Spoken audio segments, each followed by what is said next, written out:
That is not what I meant to do. You know, players fuck up, but it is what it is. What's the motherfucking deal? Welcome to Sauce Sports. If you're not familiar with Sauce Sports is a Houston, Texas homer network. Texas, not Texans. Y'all get it right, okay? We talking all sports, but only Houston. Let me fix some of the background malarkey going on. I had to do a little light adjustment so some of the stuff is a little off. But y'all will be all right. Y'all will be all right. Y'all know what it is. So again, welcome to Sauce Sports. And if you're not familiar with Sauce Sports, all sports, only Houston. I have two gentlemen from the round table joining me this evening. Who do we have in the mix tonight?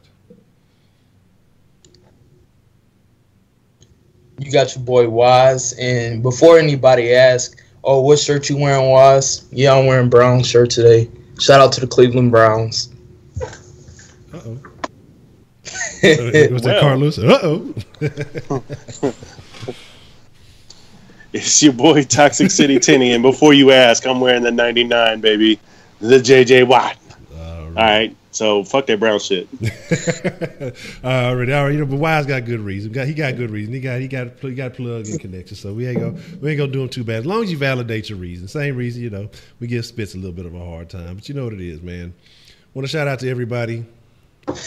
You know, we've had an interesting day or so. But before we get into talking about anything else that's going on in the city, we're going to get into the most important thing that's happening right now in the Houston area, in the greater Houston area. Like, I don't know. Have you heard? Have you heard the latest word? Sauce Nation is the motherfucking freshest ingredients in the motherfucking world. So I hope that I just broke some news for y'all. But honestly, man, we're going to shout out, get a Sauce Nation roll call in. And if you don't realize how the Sauce Nation roll call works, man, it's about you. All you got to do is shout out your side with pride. If you are from the greater Houston area, let us know what you represent, you know. And when you dip it through the city, if you left the city, you know, if you got ties to the city, you know, let us know where you're from, man. You know, sometimes they say it ain't where you're from, it's where you're at. But shit, if you're from the city, man, it's where you're from. And if you're not from the city, man, we ain't hating on you. We're going to send a little bit of digital love in your direction, man. Just let us know where you're at. We're gonna make sure we get it to you ASAP on direct delivery and all that other good shit. We'll learn that English language. It's going to be cool. But let's see what we got joining us this evening, and then we're going to get into some very good conversations because we have plenty to talk about when we're talking about Houston sports. Miss Voodoo C, one half of the greatest moderating couple in all the world, and let me get that bank open while I'm thinking about it. Broderick Brooks, Jamal Benson, Tay Hill, No Mamas, Vincent Bryce, and Jay Bird, whichever personality is joining us this evening. Voodoo Child, the other half of the greatest moderating couple in the world. Glad to see y'all. Glad y'all could be here. What's the motherfucking deal? T-Mac, Joshua, Honcho Jewelry, Devontae Love, what's the motherfucking deal?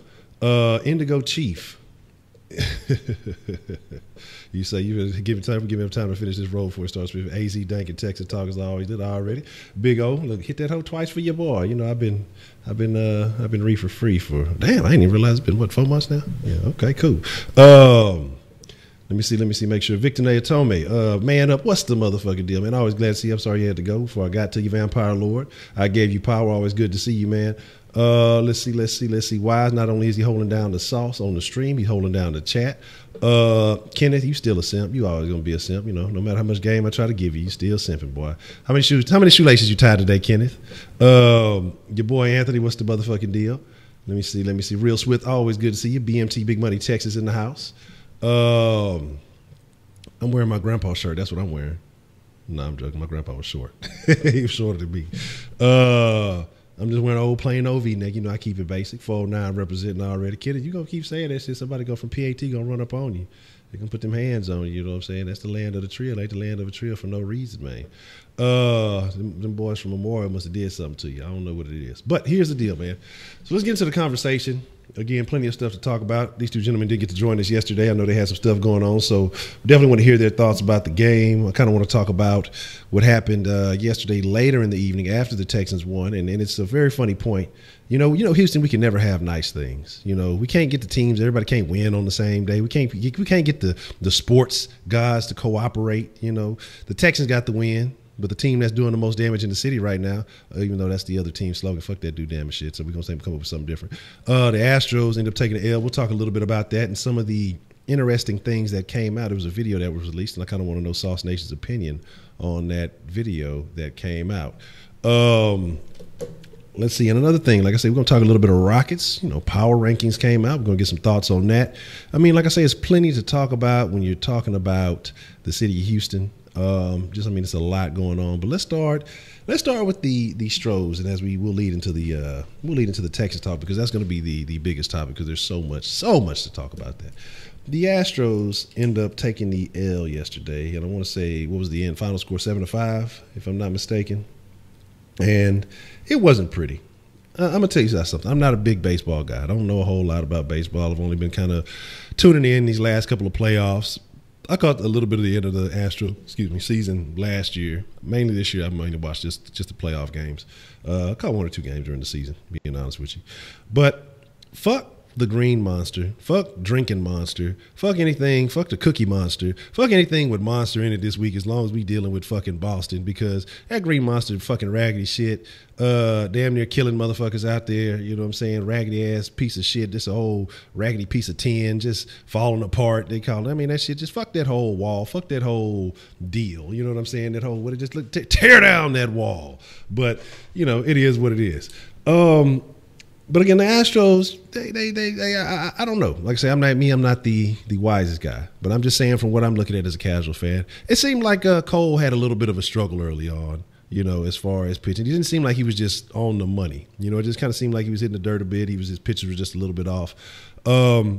Just my thoughts. Again, super casual baseball fan. Don't take my word to the bank. Don't bet on anything I say if it comes to baseball, because you're going to lose all your money.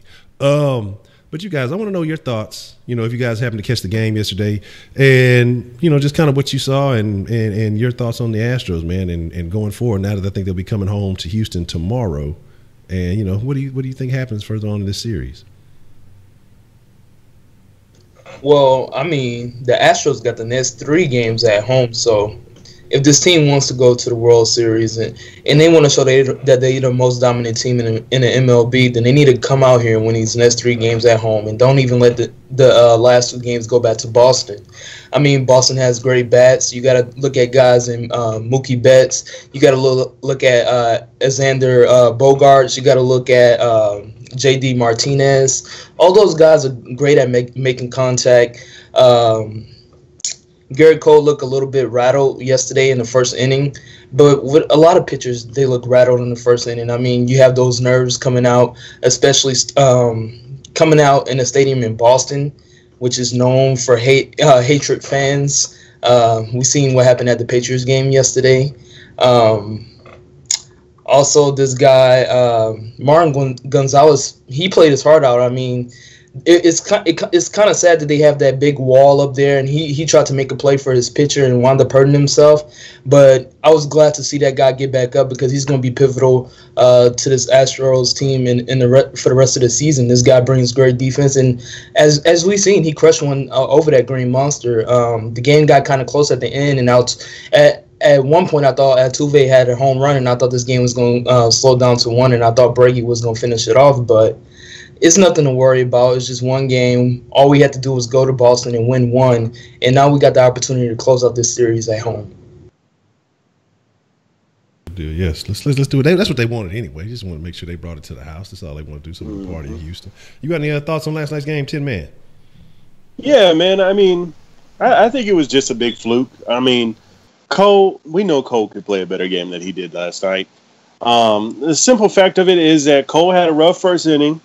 He cleaned it up a little bit. Then he had another bad inning, which led to the 6-4. And then when Marwin got hurt a little bit, or a little dinged up on the wall, little shaking up. I guess the air knocked out of them. You know, that fucked with the whole everybody's game because Red Sox had a plan going in there, and they just didn't want to give Bregman any chance to play on the ball. They were working those corners pretty good because I noticed that that home plate umpire, he was calling a lot of strikes that were outside of the plate, and he was doing it for both sides. Now, it wasn't just for the Red Sox, but I mean, I think the Red Sox caught on to that a little bit. They started painting them corners a little bit better, and then they stayed away from our big hitters. They stayed away from the guys that were really going to change the game for them. Because let's not forget, man, it was 6-4. Then James gave up another run, and then it went to like 7-4, and then we got somebody in. I didn't see that part. I was flipping back and forth for the Patriots, but then we got the run in, and then Bregman was right there for that last hit that got a lot of air on it. And let's not lie, if it would have made it to the wall and had to bounce off, and the dude had to play it off the wall, it would have made a world of difference because I think he could have brought that guy in that was in on first and then get on base himself. So, I mean, it was just a little bit of things as far as the bats not being hot enough, but our pitching is going to be a lot more cleaner at home. I know we don't win as much as we do on the road, but at the same time, I mean, this is the World Series, and we were having it rocking last year, and I'm more than certain Houston fans are ready to have it rocking again. We're the defending champs. I don't give a fuck about Boston's record. We should be having fucking 4 games at home. Fuck them Boston motherfuckers. Get ready to watch this shit get cinched up at home. I'm telling y'all right now. And speaking of Boston, which is an excellent segue into the next topic, I want to talk a little bit of Rockets and just a brief note on the power rankings. So some power rankings were released today, and they had a couple of teams ahead of the Rockets. And the funny thing about it, teams in the East, which is blasphemous. But, of course, you know, Golden State. But then you have teams like the Celtics, and then you have teams like the Toronto Raptors. Now, I understand that basketball is a game where one man can definitely change the outlook of a team. But I think that it's that media hype. It's that we hate the city of Houston. We don't want to believe anything that Houston got going on. Toronto, they get a big boost by acquiring Kawhi with the weird laugh. Fucking, you know, the Celtics, I think they get because they got Hayward coming back. But honestly, if I'm not mistaken, the Celtics are, in my opinion, the Celtics might be a damn better team. What I'm going to say without Hayward, but without Kawhi, Kyrie. I mean, they were still winning. Like, that's the thing what people got to realize. The Celtics are a good team because they have a good nucleus. Like, without, because I mean, the same thing happened with Kyrie that happened with IT3, and so people, you know, try to give Kyrie a lot of credit early on as they were trying to put him in those MVP talks and all that shit. Boston is a good team, but are they better than the Rockets? Absolutely not. You know, they may. What I think is the imbalance is because when you play in the East, you should get more wins if you're a quality team, if you're a better team, because the West is a fight every night. And even the worst teams in the West will give any team in the East a run for their money. And so the West is a much tougher conference. And so the fact that people give credit to the wins in the East, like, I mean, honestly, if you look at an Eastern team and you put them in the West, that's 5 to 8 wins less that I would say that team would have in this division. So the fact that people are, you know, giving LeBron a lot of credit, even though they didn't have the Lakers ahead of the Rockets, that he's going to have his team at, you know, 55 wins. He's going to have them at this and this. He could barely at Cleveland to 50 wins last year in the East. You know what I mean? Where guys were with injuries, with the Celtics having injuries, with other guys having injuries. Like, come on, man. He's never played in the West in his entire career. And I know he's been still solid. So I'm going to put up some of the best numbers of his career. But he's going to have to bang night in and night out. And I know people talk about him getting tired and exhaustion and all that other stuff. Oh, he's really going to be tired playing in the West because, again, that's where all the competition is. But they got the Rockets at number 4, man. The team with the best record in the league last year that improved defensively, got younger, brought in more scores, but yet somehow they've gotten worse. They got ranked worse. One of the historically best offenses ever of all time, you know, but they kind of trailed off a little bit later in the season. But somehow they got worse. Man, I want to know y'all's thoughts on the Rockets' power rankings. And are the Rockets the number 4 best team in the league starting this season, or do you think that they will show where they belong early on? We could buy his thoughts on that. My fault. Well, it's kind of disrespectful because the Rockets is the only team that challenged the Warriors in the past 3 years, 4 years, if you want to be honest. Like you said, the Rockets got younger, the Rockets got better. They had one of the greatest offenses of all time. Boston is a great team. I'm not going to take that away from them. However, they're in the Eastern Conference. You really don't have that much of a competition. They lost LeBron James in the Eastern Conference, so if that team doesn't win 70 games, then they're trash. I mean, they really don't have any competition. I mean, the only 3 teams in the East that's good is Philly, Boston, and Toronto. I don't know how the hell Toronto got placed in front of Houston when this team never makes it out the first round, never makes it out of the second round of the playoffs. It's just blasphemous to me. You think that Kawhi Leonard is going to go there and make a bigger impact that DeMar DeRozan made? I mean, they're the same player in essence. I mean, Kawhi Leonard adds a little bit more defense, but he's not that spectacular, especially coming off a quad injury. How you just going to expect this guy to be averaging 25 to 30 points? I mean, it's a media hype, like you said. It's kind of disrespectful. The Rockets have the reigning MVP in James Harden.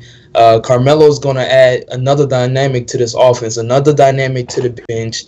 And if Carmelo's coming off the bench for this team, I guarantee you this man will win 6th Man of the Year. Guys going to be talking about, how did Carmelo Anthony come back and ball out this season? Carmelo Anthony wasn't doing this with the Oklahoma City Thunder. Well, the Rockets have been doing this for years now. They brought in a guy in Eric Gordon who came from the Phoenix Suns, then went to the New Orleans Pelicans, and then they rejuvenated his career. They did the same thing with what's his guy's name, Kevin Martin, when he came here, and then we traded him for James Harden. So it's just disrespect from the national media as usual. This Rockets team has faced that all last season, and they kept proving people wrong. So hopefully this team use that as motivation just to show the tell the national media that, hey, we are the best team in the league, and we're going to come out and we're going to ball out and prove y'all wrong once again. I agree. And I like that, though. I guess it's almost better when they negate the Rockets. That gives them, quote-unquote bulletin board material. But I think the hunger for wanting to beat the Warriors and knowing how close they were, I think that's almost enough for them. But, Tenny, you have any thoughts on the Rockets being ranked number 4 in the NBA this season before the season starts? Shit, man, even with my novice-ass fucking knowledge of the game, I know it's stupid to have fucking Rockets at number 4 and have the fucking Boston at fucking number 2 and fucking Raptors at number 3, man. That's some fucking stupid ass shit right there. Like, the Raptors can't get out of the first fucking round, and I knew that. Like, the fuck, man. And then you go add Kawhi, whatever the fuck his name is, to him. I mean, I know Leonard's a baller. I mean, you see him in all the highlights. You know people talk about him. You know what he does. So when he was healthy, he was doing his thing. But at the same time, this is a Rockets team that's getting healthy again with CP3 coming back. This is a Rockets team that stayed mostly together and added talent. So, I mean, how the hell are they not behind Golden State when they gave them a better challenge for the title than fucking Cleveland did? So, I mean, let's be honest. I mean, I understand the Lakers being at number 8. It makes sense. You put a guy like LeBron James on that team, and, it makes sense to put him at number 8. He definitely ups the talent for that team. But at the same time, it's just totally wipes out the whole list when you put 2 teams that don't belong ahead of the Rockets. I mean, I get Boston being up there just for the simple fact because I know they're a solid team and they don't have a lot of competition, so they have the opportunity to look good and win a lot of games. But that shit don't make sense. They really don't. Okay. And it's sad because, I mean, you talking about LeBron James, who took nights off in the Eastern Conference. This guy didn't play defense all last season. He do that shit in the West, he gonna get his ass toasted. He gonna get his ass exposed. It's better talent over here. you got to think about this. It's the Rockets right now. I'm thinking the Warriors going to win. I think first place in the West. Rockets going to come in second. It's going to be within 2 or 3 games. It's going to be very close. You still got to look at San Antonio every single year. Until Greg Popovich proves me wrong, I expect them to be a top 4 team in the West every single year. You got to look at the Utah Jazz. The Utah Jazz was a hell of a team. They gave us a hell of a series in the playoffs. The Baby Wolves in Minnesota over there, even though they having problems, they still looking better than the Lakers to me right now. So it's a lot of talent here in the West, the Nuggets as well. So if LeBron James think he can just run up in the West and do his own damn thing, that's just not going to happen. That's just not going to fly. It's too many superstars on this side. I agree. But, you know, national media got stories to sell. They got jerseys to sell. You know, they got cahoots to be in. But let's get to the real topic of today's sauce. let's have a rational recap of yesterday's events, and I kind of want to start off, you know, with this. Well, actually, let's get some of the smaller news, and then we'll kind of deep dive into it. There's actually a bunch of photos of a particular tweet that was liked by a particular player on this rookie team. I mean, a particular rookie on this Texans team. ckin, man, liked a tweet that said, man, the only reason I watch the Texans is to see ckin because this team is pathetic, I believe, or something like that. Something, I want to say pathetic or I want to say it was pathetic. I think it was pathetic. I got to, matter of fact, hold on. One second. Let me make sure I read it verbatim. And shout out to Chandler, man. I appreciate the love on the Sauceline. Says shout out to Honcho, Tinny, and Wise. So definitely appreciate that love, Chandler. Yeah, here it is. Here we go. I only watch the Texans to see ckin ball because this team is pitiful. Yeah, not pathetic, but pitiful, preposterous. I can't believe he pondered such a thing. Damn, Eli, you doing your Titans bad, man? What's y'all still in the mix? We all in the conversation right now. The AFC South is going back to what it is, but we'll discuss that. Man, how do y'all feel about that? A Texans player, a rookie nonetheless, I'm sorry, liking a tweet that is derogatory to the rest of his teammates, essentially. I mean, is that acceptable? I mean, should that be a problem going forward? I mean, is that something that you got to look at? I'd like to know your thoughts on that, Tenny, and then we'll get Wise's thoughts on that one. All right, so I'm going to set this straight. All right, so first of all, we know he's a rookie. We know that social media etiquette has not yet kicked in for him. So he just liked a fucking tweet that had his name in it, showing him some love, and probably didn't even read through the whole damn thing. I mean, you had a win, you go through some notifications. Oh, yeah, you like me. Boom. You hit the like. But this is where somebody's going to get in his ear. They're going to talk to him and say, hey, Kiki, you got to read through these things a little bit more. We'll give you the benefit of the doubt right now. You got to read through these because this is not a good look. And I guarantee you're not going to see something like this out of him anymore. It's not in his profile. It's not in his character. He's not this kind of player that's been out there doing this shit before. So it's just probably this simple thing that he ran through, like the tweet that somebody talked about him good, said, I'm only watching the Texans for Kiki. Just like a lot of people out there say, I'm only watching the Texans because Deshaun Watson was a Tiger. I only watch the Texans because J.J. Watt was a Wisconsin Badger or whatever the hell they are up there. I don't know. Fucking, it's just that simple, man. And I think that this is a mountain out of molehill that doesn't need much more player time out of this. Now, of course, if in 2 weeks Kiki out here trying to flaunt like he's something special, I mean, slow your roll, kid. You third on the receiving chart. Let's just keep in mind, all right? So it's just a rookie. It's a rookie mistake. I mean, of course, these guys, they have to tackle social media today. It's not like 10 to 20 years ago where a player, if he wanted to put his shit out there in the air, he's going to talk to the press. He's going to talk to the guys who are holding the phones to the mouths and recording what they're saying, just like Odell did.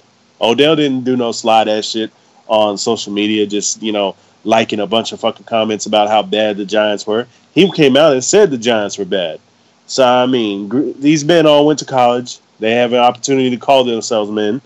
And I think if Kiki really wanted to say something, he could just flat out say it.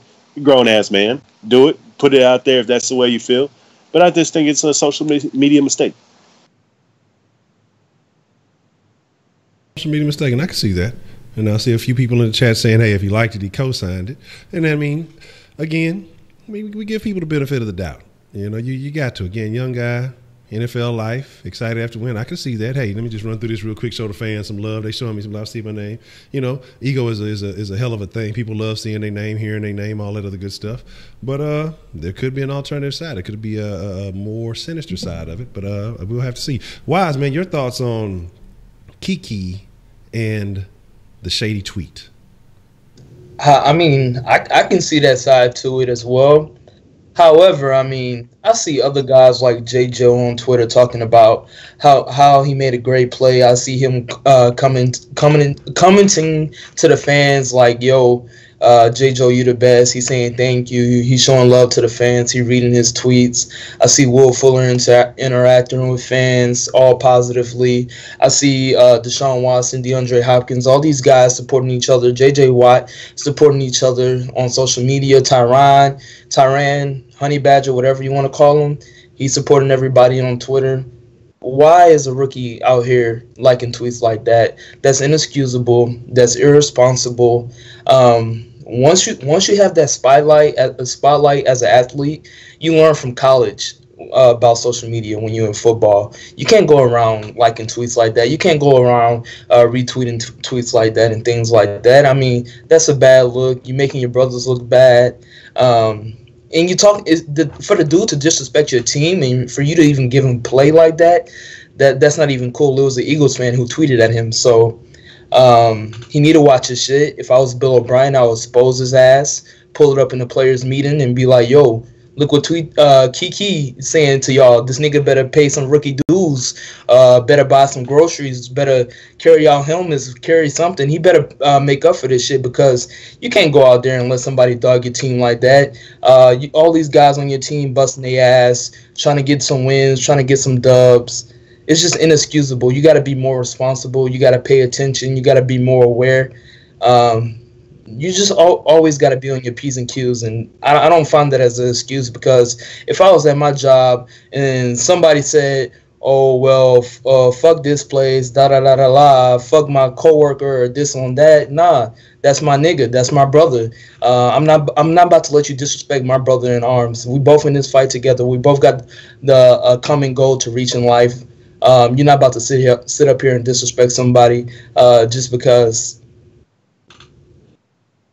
But yeah, that's my thoughts on it. Okay, I agree, and I think that's both perspectives that you got to look at it. I see some people saying, "Oh, we overdoing it," but I think that's some of the younger crowd, and I think those of us who are a little bit older, you know what I'm saying, kind of see it as a different way.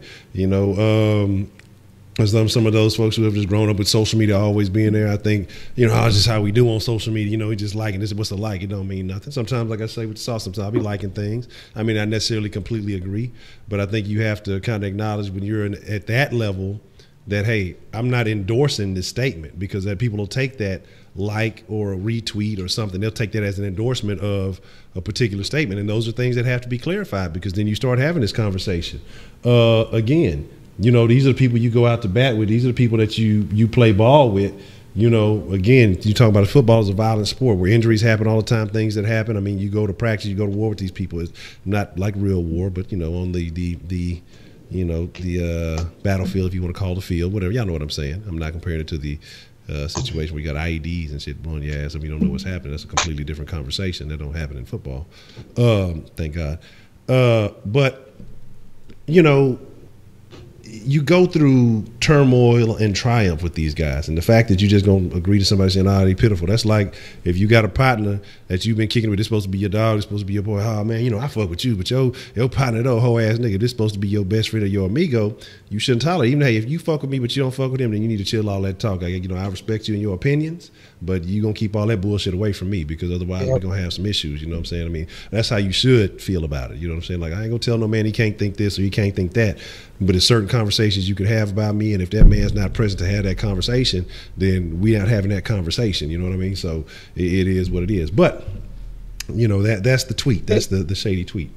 Could you imagine if ESPN or Bleacher Report or somebody like that got a hold of that before we got a hold of that or something like that? That shit would have went wild. They would have been talking about it all on Sis-10. They would have been talking about it all on ESPN, on Monday Night Football pregame. They're like, oh, the Texans rookie over here saying the team is trash. They would have boosted the story. So, yeah. That's why I'm saying I think it was just something that was just a mental error, just quick like on something that petted the ego real quick. And like you're absolutely right. You got to be more on your P's and Q's about this. But I really think it's just a rookie flying through Twitter real quick, hitting the like button. And I'm more than certain if it's not somebody part of the organization, is D-Hop sliding up in his ear and be like, hey, young man, I mean, we're not going to be doing that in my room. Yeah. You can sit in the hallway if you want to do that. Yeah, exactly. I mean, you got to let him know. And I mean, like I say, because regardless of how you feel, you know, men, we especially athletes have egos, and any little slight, you know, they're going to take shit like that personally. But, you know, it is what it is. So let's talk about a couple of the things that we're going to get into yesterday's performance. Let's talk about the injury front and, you know, some guys that could come back and help this team. I believe the rumor has it that Foreman should be able to come back, I believe, start practicing with the team. And I think they have like 21 days whether or not to designate him to either fully put him on IR or he's able to play. I think they get to kind of make a decision within those next 3 weeks. And I'm hoping that he's good enough, and I'm hoping that he's, you know, everything's in order for him to be a part of this team, because we definitely could use his services if he's looking like, you know, Foreman of last year. And I'm not expecting to be, you know, was it Arizona 2-touchdown Foreman immediately. Of course, he has to work his way back into. We talk about these guys who were rusty until week 3 or 4. Let's talk about his situation, not getting a preseason, not getting OTAs, not getting, I mean, barely walking in a boot, dealing with legal issues, all this other stuff he had going on his plate. So, you know, him coming back, let's not get overly excited about it, but having that extra weapon that could be back in action, you know, later in the season to spell, you know, Lamar Miller, or, you know, if we have a situation with Blue and eventually he's going to come back, he's going to be the back of the future. That's what we're hoping. But, you know, for him to develop, man, how do y'all feel about that? And then with the IR situation, I believe they're allowed to bring 2 guys off of IR. I know some people have been talking about the Jermaine Kelly kid as a corner coming in. I don't know how I feel about that. You got guys like Johnson, and, you know, you got a couple other players on there that have been injured. I mean, who would you guys like to see come back if you're bringing 2 off the IR? And then what are your thoughts on Foreman? We'll start with Wise on that one, and then we'll get Tenny's thoughts on that. So you told me that people are saying that we should put a rookie, a 7th-round draft pick rookie, off of IR on the 53-man roster, when we had an Andre Chachere, a rookie, on the practice squad the whole time that we didn't move up. That don't make no fucking sense. This guy haven't even had no time in the preseason. This guy haven't even had no time on his defense yet. That's some blasphemous shit. Let's already discount that bullshit. I would like to see Dylan Cole come back. Dylan Cole's an animal. He's a monster. He can run sideline to sideline. This guy can cover guys out of the backfield, running backs, and he can cover tight ends. So I would love to see Dylan Cole come back. Also, I would like to see one of the corners in either Aaron Colvin or seeing a guy in Kevin Johnson. I mean, I know y'all hate Kevin Johnson, but I don't give a fuck what y'all say. I'm going to keep riding with my boy K. Joe. Like, if y'all got something to say, fucking come to my video and comment and talk shit. But I don't give a fuck. My boy K. Joe was coming back. He was celebrating on the TD yesterday, and he gonna ball the fuck out this time. He just got to get off of this rust. He got his head clear. He got some sense knocked into him twice. So the 3rd time, he should be all right. But talking about Deontay Foreman, man, I love me some Deontay Foreman, and I went back to watch the game. I watched the game once yesterday, but I rewatched it today, and I was looking at the holes. And how Lamar Miller was hitting those holes, man. He was hitting the holes hard. He had some burst to him. But when you add a guy like Deontay Foreman, who can hit the outside, who can hit in between the tackles, that adds another dynamic to this running rush offense. That adds another threat to this offense. Hopefully, he can help us be more efficient in that red zone area, because we are fucking pitiful in that red zone area. When it comes to that 1 yard line, we cannot score. Deontay Foreman is more of a bruiser than Lamar Miller. So I want to see this guy come back, but I don't want to rush him back. If the Texans feel like he's not ready to come back, I don't see why you rush him, because I know we got the Jaguars coming up this game. He's not going to play this week against the Jaguars from what I'm hearing. And then we got the Miami Dolphins coming up. And the Miami Dolphins, we might see 17 starting at quarterback when we play against them. So I don't know. Like I said, don't rush this guy back. He's coming from an Achilles injury, and being a running back, you got to make those necessary cuts. And it's really easy to re-injure your Achilles. And I don't want to see this guy waste his potential just because the team wants to rush him back and fans want to rush him back. I agree. Definitely got to give him time to develop. So I hope people don't just have expectations that are set too high for this gentleman once he returns. So we'll have to see. And that'll be one more of those weird dressers to watch when it comes game day, because Deontay Foreman definitely had some of the more eclectic taste when it came to the fucking, country niggas can't dress, man. You can't give a country nigga money, because they go put together some old bunk looking pimp shit. I don't know, some of that shit that motherfuckers be wearing. It is what it is. But Teddy, man, your thoughts on who would you bring back from IR? Having two options, and I know Foreman is a hometown guy, so I mean, you got to be happy to see him coming back, right? Oh man, we're excited down here. I mean, that's what anybody from Texas City can talk about. They can't wait to see Foreman get back. Because, I mean, let's be honest, most Texans fans, they're not big fans of Lamar Miller and what he does. He just doesn't produce the yards that someone like Foreman's capable of. And I think Foreman's that big body guy that runs behind his pads and can definitely do what Blue wants to do. Blue, he's been very serviceable, better than I thought he would do for us. But Deontay Foreman runs behind his pads better. And granted, he will fumble the ball. Let's not fool ourselves.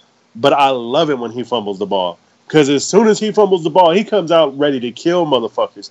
That's a 100-plus yard game guaranteed right there. Because when he messes up, he feeds off those mistakes. He goes, sits down, he fires himself up, and he comes back out and plays. So, I mean, his ball security is an issue, but at the same time, he hits motherfuckers back. I mean, we ain't got the hired killers killing him. He's killing the hired killers.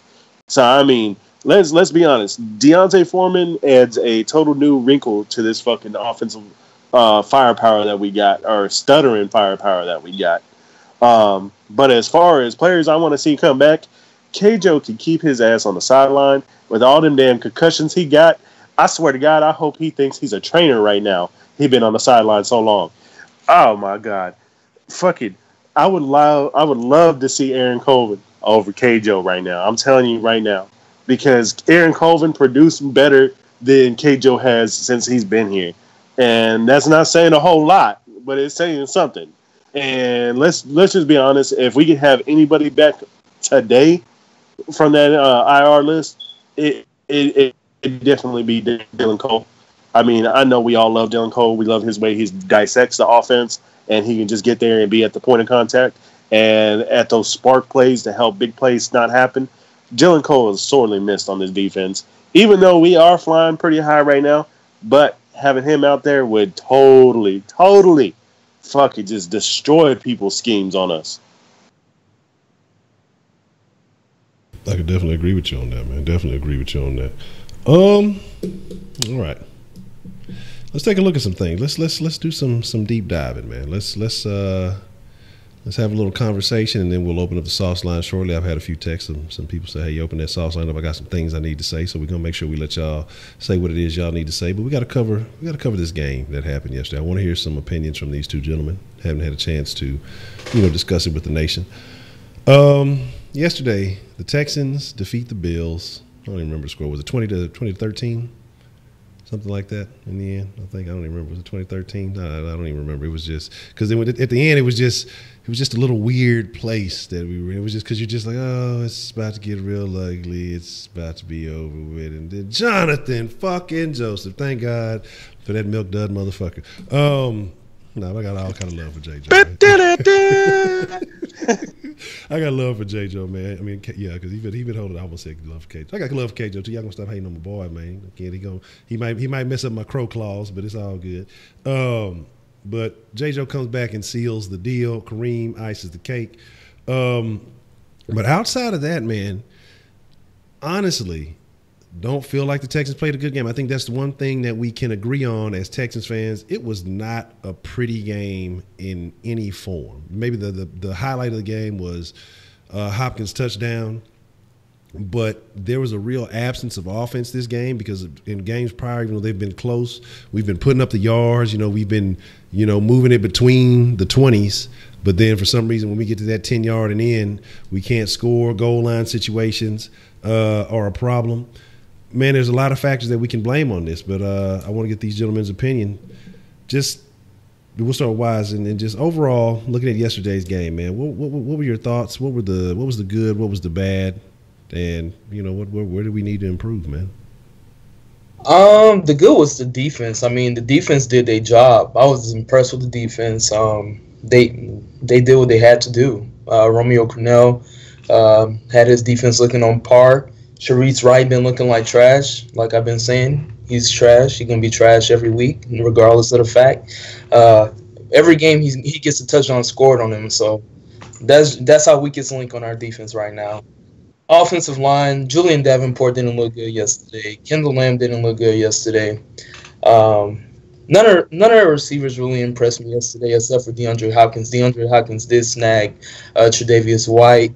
Deshaun Watson looked bad yesterday. He looked really bad yesterday, and I know that his game was limited. I know he wasn't able to run outside of the pocket. I know that he was playing with a bruised rib, but he could have had a cleaner game. And what stood out to me about Deshaun Watson yesterday, it wasn't just about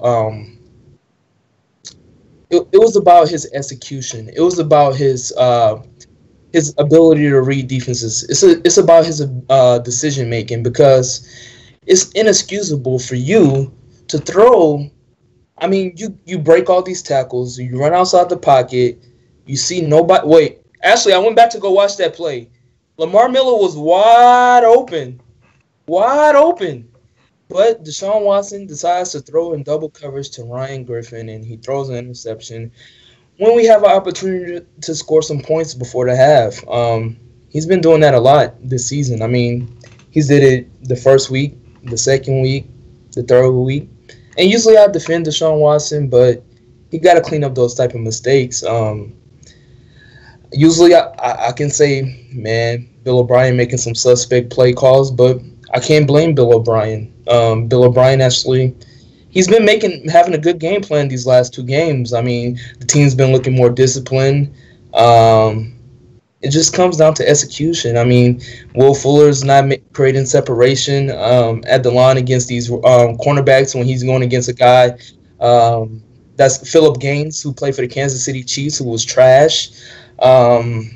Kiki Qt want to go out and light tweets, but he's not creating that much separation as well. The tight ends really didn't show up yesterday. I wasn't impressed with the tight ends. And Senio Clemente, that guy was trash yesterday. Senio Clemente, whatever his name is. On that play where Deshaun Watson got smashed, both of these guys, him and Davenport, they didn't even touch Kyle Williams. Kyle Williams by himself pushed Davenport back. Senio Clemente looking right at him, he pushes his hand at air and let Kyle Williams come and sack Deshaun Watson. So these guys are just not executing. I don't know what's wrong with this offense. The red zone woes is still the same. It got to get figured out, because against the Jaguars, those margins are slim, especially with the defense that they have. What you've seen what you've seen from the Dallas Cowboys, what you've seen from the Kansas City Chiefs, are offenses that got their running backs involved in the passing game. We didn't get Lamar Miller involved in the passing game, and that's how they beat this Jacksonville defense. Because when I watch these last two games the Jacksonville Jaguars play, for some reason the running backs are always wide open. Ezekiel Elliott ran all the way down for 30 yards wide open, but Dak Prescott was not making his reads, and he missed a wide open touchdown. So Deshaun Watson has to be more aware in the pocket. He has to have great decision making. He got to clean up those mistakes, and these offensive players have to execute because the defense is doing their job. And I was afraid that this team was going to have to win a third game in overtime yesterday, but J. Joe came and saved the day. After all that shit everybody was talking about J. Joe out here is still winning games for the Houston Texans. Man, brother, I can agree with you though as far as that. You know, you basically do know that they're going to run the ball, you know, almost every time they get a first down, which can be a problem. But Tenny, I want to know your thoughts, man. How are you feeling? You know, after having a chance to, you know, take a look at this game and just kind of formulate your own thoughts, man. What did you see? The good, the bad, and the ugly? The good, execution on special teams. When there was plays to be made, they executed on it. Let's see, the defense held up very nicely. They kept that running game in check for the Buffalo Bills. And let's not fool ourselves. The Buffalo Bills were only in this game because our offense kept them in this game. Okay, let's not play like, you know, oh, you know, the defense was good, but the Bills still scored. You know, the Bills were in this game because of turnovers. All right, let's not fool ourselves. Now, Deshaun Watson, he has had a lot of errant play this year. The interceptions, a lot of those fall back on him for trying to go for the big play. I mean, this is the second time in my recollection that he goes for a subpar receiver when he should not have. Now, Ryan Griffin, he's decent enough at it, but he's just a little bit better than Vincent Smith. You still can't trust those guys in coverage, and especially when you're not paying attention to the guys that are streaming across left or right. So, I mean, Deshaun Watson has a lot in his game that he's got to clean up. So I think after, 6 games now, we can pretty much guarantee that Deshaun Watson is not on the level of a Ben Roethlisberger, a Brady, a Rodgers, or any of those guys. Let's let him be his own person that has made mistakes, thrown the ball pretty well through the air, getting yards. Scoring has to go up and the interceptions have to go down. We understand that part. But at the same time, this offensive line looks so fucking bad. Can anyone really sit down face-to-face with me and discuss with me what the fuck Bill O'Brien or anybody associated with that offensive line game plan for? Because we, as fans, we knew that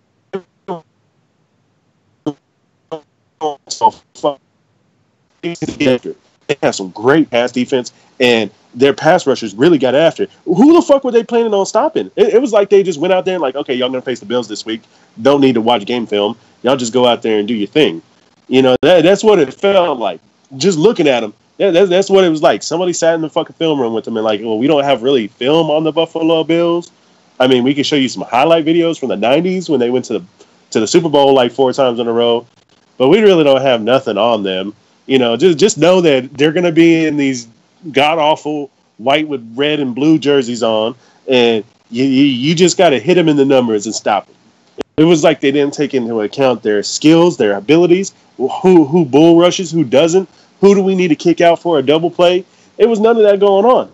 And it was very evident that this offensive line was ill-prepared to face against this defensive line.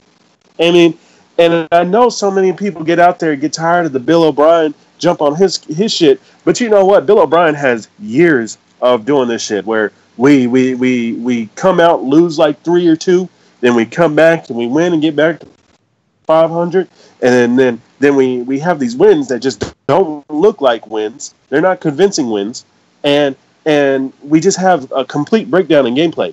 Now, we have had a revolving door of talent and players come through here.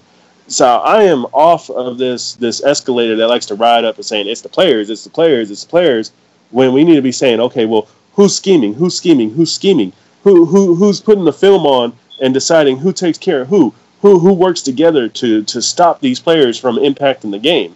And we see this a lot against the shit teams that we got to go up against. There's always some random ass player that's impacting this game like they didn't even watch film on his ass.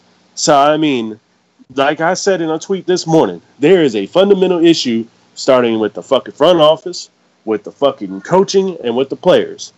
Each factor of the Houston Texans organization has a fundamental issue going on with them. The players are trying to do too much, the coaching isn't doing enough, and the front office sure as fuck ain't doing enough.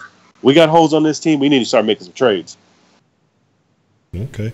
I'm glad you said trades, and then I kind of want to discuss talent. I want to talk about some other things. It was something, shout out to Mr. Mediocre. You tweeted earlier, and I kind of liked it because, again, it's different when we don't, like I said, when you don't have skin in the game, it's a different conversation. Fans always say, we should have got this guy. We should have did this. We should have did that.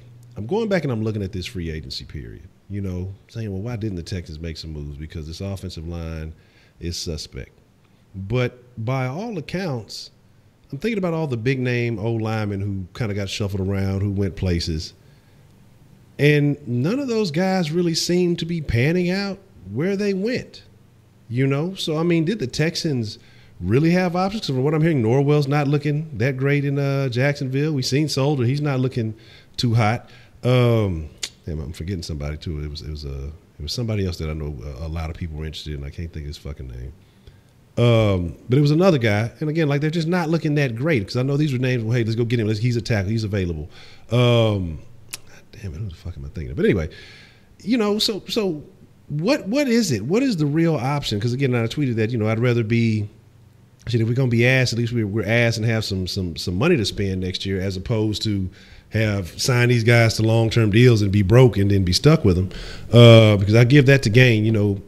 Like I said, going back and looking at the draft, I'm not as upset about it. Rankin's probably the worst pick out of everybody. We'll see what happens with the Kelly kid. But Kuti, not complaining. Akins and Thomas, if they get utilized more, would be more valuable picks. They're just not really using them like they should be. So I'm not necessarily mad about it. We've seen what their talent able to do. And then who else? Who was the other? Colin Baye, he was the reason that we got the special teams.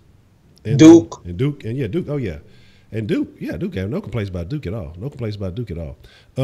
And so you kind of go back and look at it and say, okay, not having a first or a second, maybe it wasn't as bad as we felt at the time. It is what it is. First-time GM, I'll let him make it with that draft.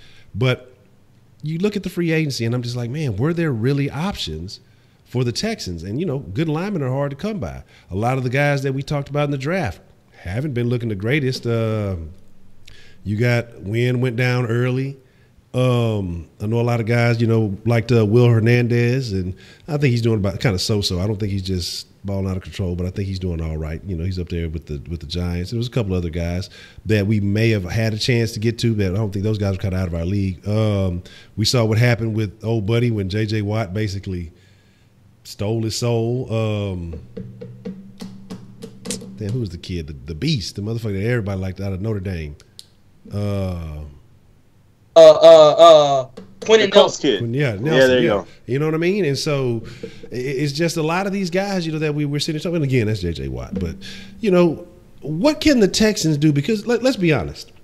We can talk about play calling. We can talk about talent. Talent is there in every other phase of the game. Where we lack talent, honestly, is that offensive line. I mean, we can pinpoint it. The corners, they're doing what they got to do. J.J. came through in the clutch. When Kareem Jackson been looking good, so far this year. Colvin, he went down. He was doing all right. I won't say he was just balling, but he was doing a serviceable job. But it's the offensive line where we are terrible. Outside of Martin, I don't know what you got. Fulton is, I ain't going to say he's just terrible because you haven't really heard him. He had a little false start, I want to say, this game. But that's probably maybe the first I've heard from him. But tackles, looking terrible. Lamb is looking back like Lamb. He had one good game. I guess he was feeling it. Maybe he got jumped in Dallas one time, so he wanted to take it out on the Cowboys. I don't know. But Lamb is looking like Lamb again. Davenport, we were trying to justify, he shouldn't have been on the right side. And maybe, again, and this is why I talk about, hey, these teams have a lot more time with these players than we do. They see a lot more things than we see. And maybe they knew this about Davenport because Davenport was the worst lineman that we had last game.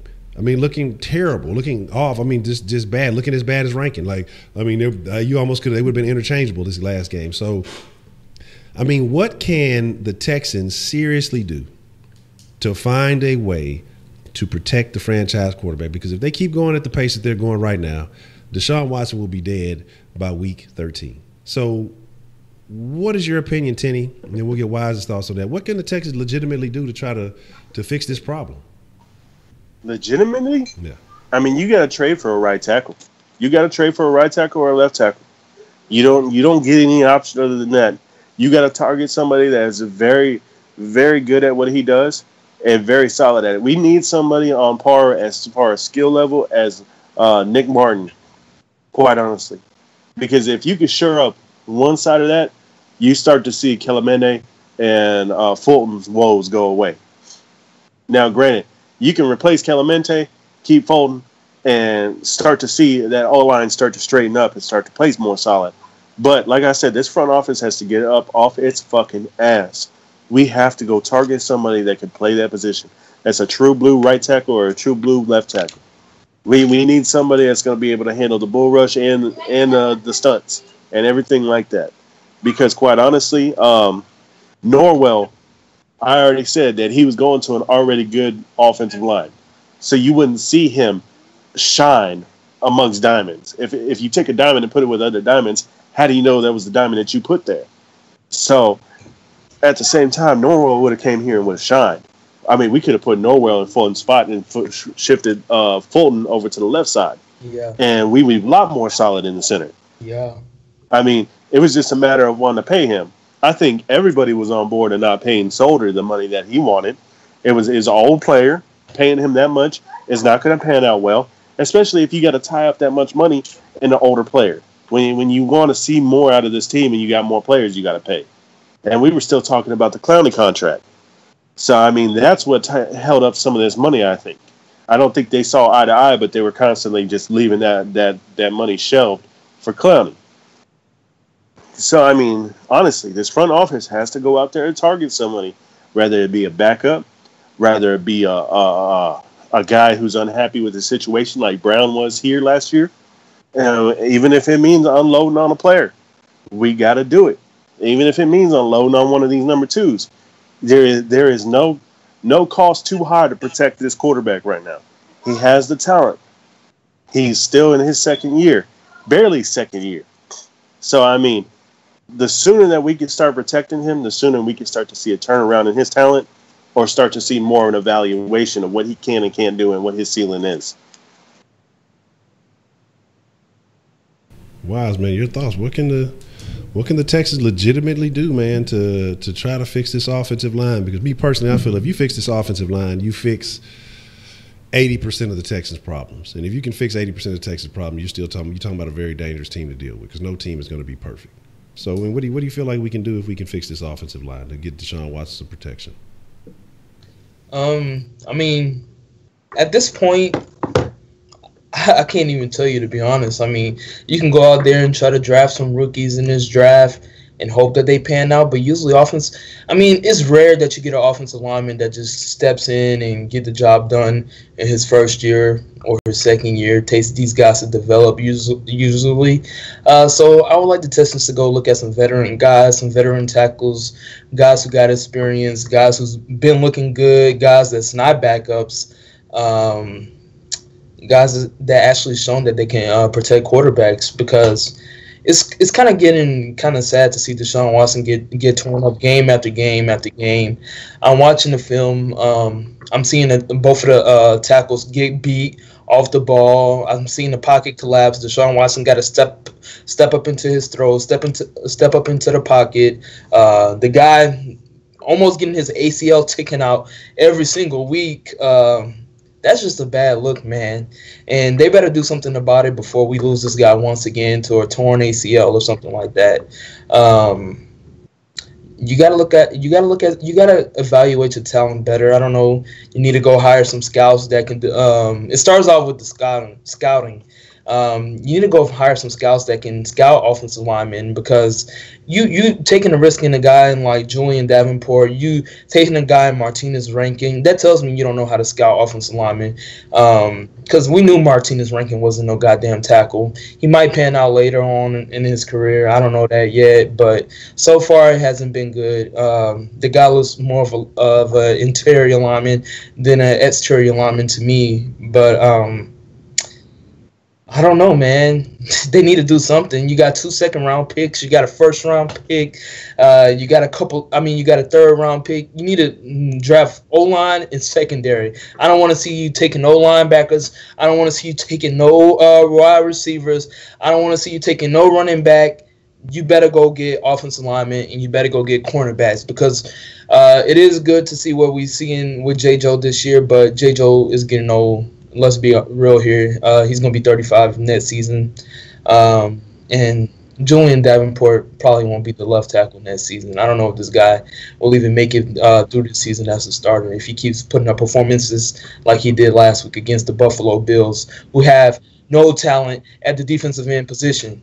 I mean, they have talent in that defensive front, but for an old guy in Kyle Williams just to dominate you like that, Kyle Williams is 35 years old, 36 years old, and your ass is 23 years old, and you letting this old man do work on you. Come on, dog. Come on. Man, be careful with all them old comments, man. Hold on, man.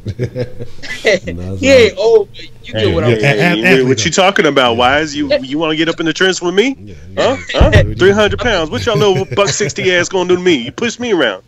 Kyle Williams is a defensive tackle, man. He had 3 technique. How you letting this guy beat you with a bull rush and beating you with a speed rush? Come on, my dude. Y'all gotta do better. Come on, Wise. I said it in the preseason. Davenport was weak against the bull rush.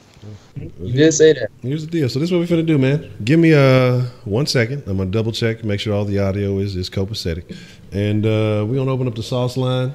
I've seen a couple of texts, and again, we do have to understand that, because it talks about it all through the pregame, and that Bills defense was solid.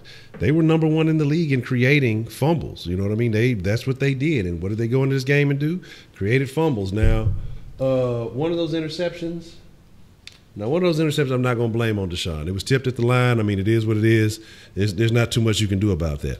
But the other one was avoidable. You know, you can't play the hero ball at the end of the game. The little flea flicker connection between DeAndre and Miller, I don't know who to put the blame on that one, but I felt like that should have been a connection that should have happened. But that's why I say, you know, I'm not as mad as Bill O'Brien, because he's starting to try to dig in his bag a little bit and do some things that we haven't seen. But I think the game needs to be changed up, and he needs to utilize what Dallas has done, what Kansas City has done, and using those quick routes against the Jags. And basically what you got to do with this Texas, instead of fucking running screens, though, not the screens, because those are apparently not working. At least the D-hop, they're not working. I know it was good in Seattle and it was nice, but they've been a little stuck on that.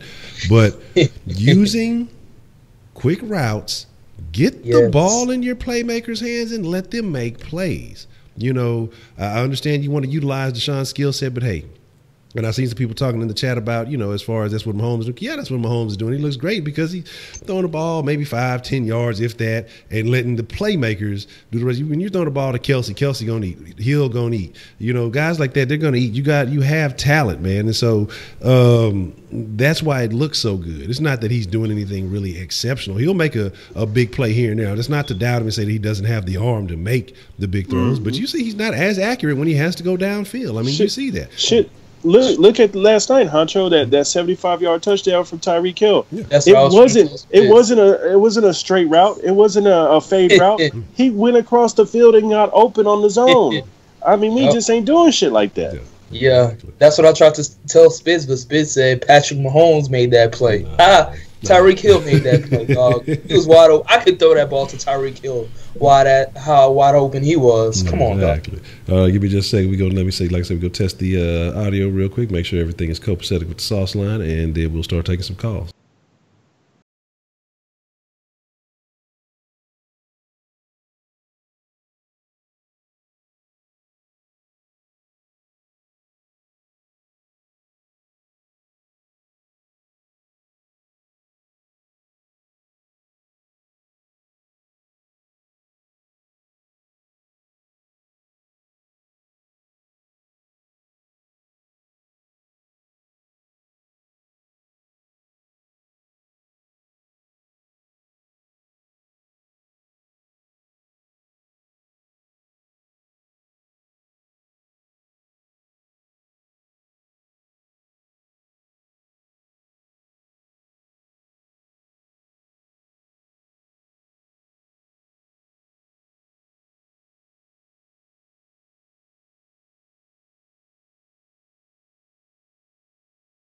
Yeah, y'all couldn't hear that part of the conversation. We had to keep that private. Y'all don't even know nothing about that. Y'all don't know nothing about that.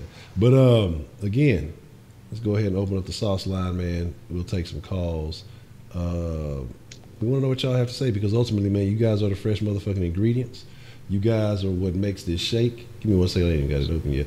And I see a text from Kenneth from the other day, and I'll get to that in just a second. What the fuck is going on? From yesterday. And he says something. Who knows what Kenny said? He's probably talking about carrying backpacks, tying shoes, and buying apples and shit. He said, I want to get, this was yesterday when Wink was on. He said, I want to get you and Wink's thoughts on the Brett Coleman video he did on Deshaun and the Texans, what y'all think of it. But we'll address that after this call right here. What's the motherfucking deal? Who we got calling in on the sauce line this evening? Okay, you breaking up with this Jay Dizzle. What's up, Honcho? What's the motherfucking deal, Jay Dizzle? All right, here we go. I got a lot. First of all, the Texans' woes as far as our performance on the field. Let's rock with that first. We've been having red zone problems since O'Brien been our head coach. That's just a plain up fact. Whenever we get inside the other team 30, we kicking a fucking field goal. Then our field goal kickers ain't even been good so us to get the goddamn 3 points. So that's costing us points right there. Another thing, we hired Bill O'Brien, I'm guessing particularly or partially, because he was one of the Belichick, spinoffs. Well, Belichick is famous for creating matchup problems to where his guy is going to win over the other guy on the defense. We don't have that either. O'Brien don't even give us that. Also, the discipline, the penalties we getting all the time. Is it just a coincidence that the Patriots are the least penalized team? I don't think so. I think that's part of coaching. So that's also on O'Brien. Let's just go with, like, yesterday when y'all had the stream after the game, he was talking about even after the win, the fans still wasn't looking too impressed. But did you see they little interviews after the game was over? Which one of them teammates you seen was smiling? O'Brien wasn't smiling. Hopkins wasn't smiling. J.J. Watt looked like he was pissed the fuck off. J. Joe was probably the only one that was on the teetering edge of possibly smiling at all. And he wasn't really too happy. He had his kids up there, so of course he had to put on, a little bit of smiley face. So something is going on. Don't know what it is, but something is going on. Now let's go with this QT thing, with this liking this tweet. You know how everybody got somebody at their job that they just can't fucking stand, right? What if he didn't like the motherfuckers that they was talking about? That's one way of looking at it. Another way of looking at it, what's wrong with a dude taking some criticism, whether it's good or bad? He just taking the criticism, liking it, hey, thumbs up, dude. At least you're talking about the Texans. How many other people you seen on TV yesterday at all that was saying shit about us at all? They didn't say nothing about the game at all. It's been 2 days. I ain't seen no breakdown on the game at all except for just like the little highlights. And it's only like 2-3 plays and then that's over with. Of course, it was the Bills, but we not doing shit either. And number 3, if they mad about him liking a tweet, they should be mad about their fucking performance on the field. Then they should be about him liking a tweet. That shit don't matter. What matters is what you do out there on the field. If Jay is on fire. The tweet wouldn't exist in the first fucking place. I agree with you, man. I agree with you on that. That's a very valid point, man. You're absolutely right about that. Absolutely right about that. All those points is valid. Let me get on Mr. DJ down there in the left-hand corner. You know who you is. Let me tell you something. You going to come on here and say that the Spurs is better than the Lakers because of Popovich? This what you need to do. This what I need you to do, Mr. Unified Citizen. First of all, I need you to go get your best dress suit. Put it on. Make sure you're looking good, nice and sharp. Then I want you to get your DJ chain on and put that in. Then I want you to go find you a cassette tape of the It's Hard Out Here for a Pimp song. I need you to put that in the cassette deck of your Caprice with the primer fender. Drive your Caprice up in your garage, put it in park, and flood the accelerator until you flood your carburetor. You need to go in the garage for that comment. Stop hating on my Lakers. JD and out. Man, shout out to Jay Jay Dizzle. Dizzle for mayor. What? Write him in on the ballot this year. Shout out to Jay Dizzle. Jay Dizzle be holding down the phone calls, man, from the sauce to the den, man. Shout out to Jay Dizzle. We got another I ain't gonna talk about your Lakers no more, Jay Dizzle. But you got we gonna see at the end of the season what happened with the Lakers. What's good, Honcho? What's the motherfucking deal, man? Who we got calling in on the sauce line? Hey, this is Vince, man. What's good? Man, Vince, what's the motherfucking deal, man? What kind of sauce you want to drip? Hey, I got a question for you in the roundtable, man. I was seeing a report talking about free agents for next year, and two of the tackles that they had listed at 1 and 2 was Jake. I think it's Jake Matthews from the Falcons, and Taylor Lewan from the Titans. And I want to know what you guys think about them two as possible free agent tackles or something. Okay. That's a BET. We definitely splash a little something on that. But I appreciate the call, and that's very very interesting. Man, if you got a chance, man, send me that list if you got a link to it. Send it to me on the gram. All right, cool. I appreciate that. All right. I bet. Appreciate the call. Shout out to Vince, man, holding it down. I thought Lewan had signed a deal. Or is Lewan still who just signed a deal? I thought he did. Yeah, Lewan signed a deal. I'm checking. Yeah, Lewan signed right before the season. Okay. And then he went and got his fucking ass handed to him right the next day in practice. Okay. Oh, and Matthews signed a $75 million extension. I was like, they locked both of them down then. Okay. Yeah, I was about to say, you guys, Pro Bowl tackles, you got to pay them. Yeah, and that's my thing, man. That's why I discuss it's very hard to find quality linemen. If you have a quality lineman, you don't let them go. But then that comes back around to the Texans front office saying, hey, well, we got this guy in Dwayne Brown. We don't want to guarantee him his money. And, I said, when it was coming down to it, I say, hey, you signed the contract. You look at it if you're looking at it from the front office perspective, as a business perspective, as, hey, okay, you signed your contract, you got your money, you know what you got. From a fan perspective, hey, we need this guy, and from a player perspective, hey, I ain't mad at you, pimp, get your money. So my thing is this: a lot of people were mad, and you can talk about the fist and all that other shit. And shout out to Seth Payne because he kind of brought that stuff up. But it's just like the Texans front office making stupid decisions by letting this guy go, knowing that you have a rookie here. You don't have anybody close to quality enough to protect him. You don't have a first or a second. You most likely don't have options to replace him. And even if you did, there's not too many left tackles in this league at that point that were as good as Dwayne Brown. I haven't been watching him as much in Seattle as of late, but still, he's better than what you're going to get across the majority of the league. He's better than anything you got on the team right now, by far. So, again, that's something that again, that goes back to the Texans front office and their ideology and their philosophy. And, again, and man, I want to shout out to actually, Tenny, you had some good points, and I caught your video earlier. And if y'all haven't caught the video, man, go down the link in the description below. All the links to the Texans Tubers are down below. You have the gentleman on the left, Mr. Wise Citizens. You have the gentleman on the right, Toxic City Tenny. Excuse me.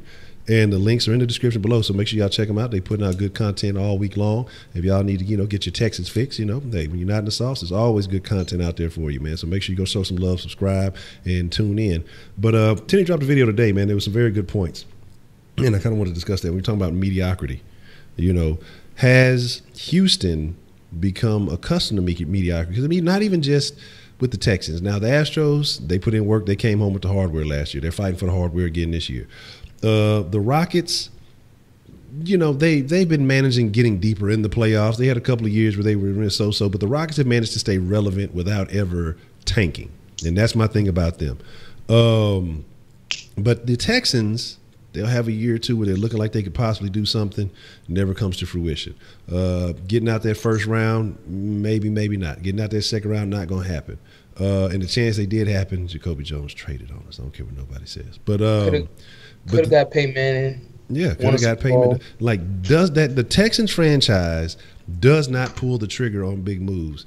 And I think that's a concern. But you're talking about mediocrity. Man, have we become accustomed to mediocrity?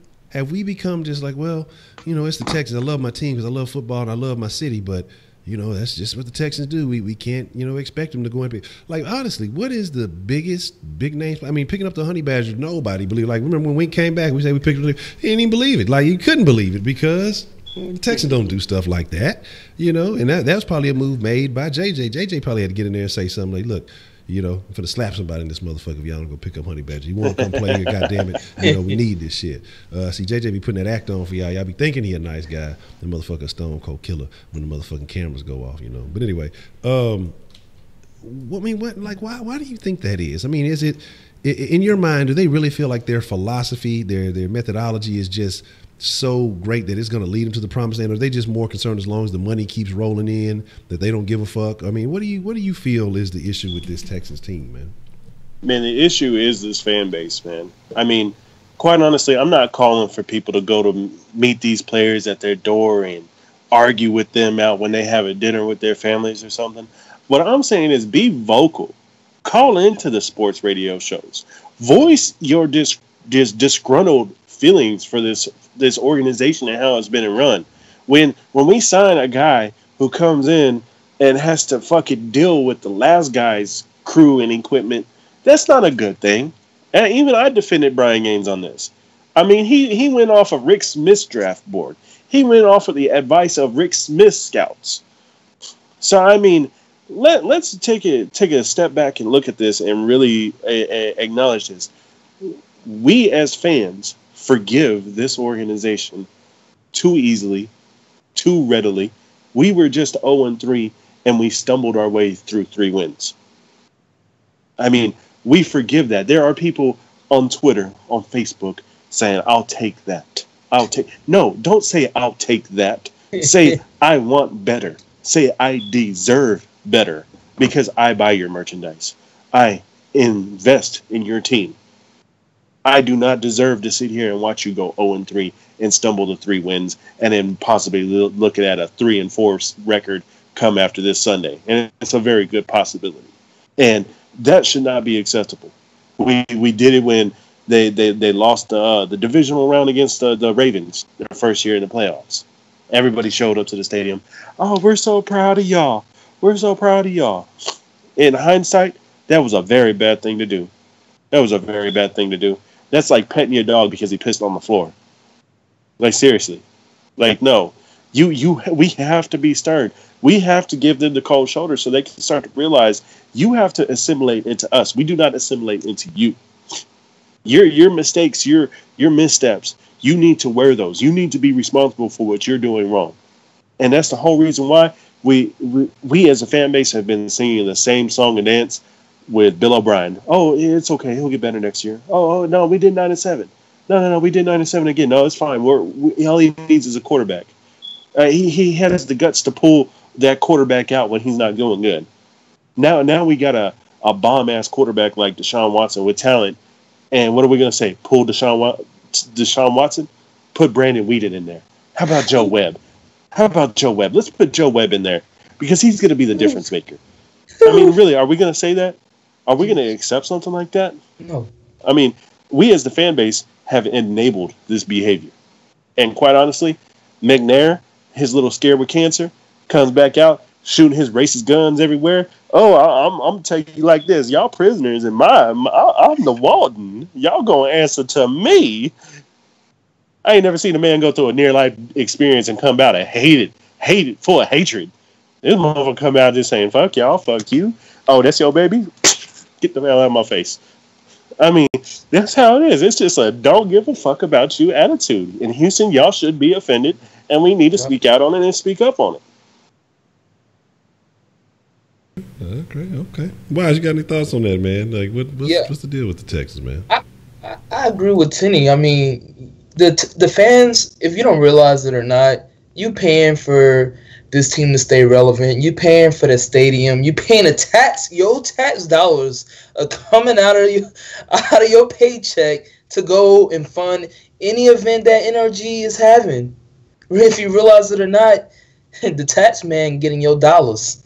And it's up to you to say something. I mean, start protesting these games. I seen how empty that stadium was, but don't even fucking show up. They want to put out a pitiful performance week by week. Don't show up to these games. My problem with the Texans is that they try so hard to emulate the Patriots. They want to emulate the Patriots when it comes to paying players. They don't want to play. They don't want to pay players. They want to let players leave. We seen Glover Quinn leave, became a star. He was already a star in his last year, but they let him go and he became a bigger star. They let go of Bouye. I mean, of course, okay, it's fine. Bouye left, but he better than any corner we got right now. Let's be real here. They let Dwayne Brown leave. All the man wanted was guaranteed money. They let Brandon Brooks leave. They let D'Amico Ryans leave. They let Connor Bowen leave. They let all these guys go, man. And it happens every single year. And Mario Williams. They let Mario Williams go. And I have a bad, like, something just keep telling me the Texans going to fuck around and let Jadeveon Clowney leave. Jadeveon Clowney gonna get paid by the Indianapolis Colts $100 and something million, and we're gonna have to see Jadeveon Clowney twice a year against this offensive line. Jadeveon Clowney gonna be a star, and all of a sudden, guys gonna be talking about, oh yeah, Jadeveon Clowney the best defensive lineman in the NFL and things like that. I mean, this is the things the Texans do, and it doesn't seem to surprise me. It seems like the coaches don't care. It seems like the front office don't care. You have players that's available for trade. We had the whole offseason. We needed to address the tackle position. It was a couple guys that became free in the market. We didn't trade for them. Other teams picked them up. This team doesn't care. They get a quarterback. We begged for a quarterback so long that when we get a quarterback, we don't give a fuck. We're going to let this guy Deshaun Watson get hurt, and then we're going to be back in the same situation once again. And if that happens, I'm going to have to lose my fandom of the Texans because obviously they wasted my time, and I can't waste my time. I mean, I can't invest my time in an organization that doesn't care about the product that they are putting out. I agree with you. I can agree. It's like a slap in the face. Absolutely. And here's my thing. Here's my deal. And it was something I realized I wrote a while back, earlier this month, and I was just scrolling through my stuff, and I just recognized it. And I was just thinking, man, why don't the Texans make those moves? Why don't the Texans really go after those big names? You know, there's been opportunities to go after big names, and I was just like, why don't the Texans do this? Why don't the Texans?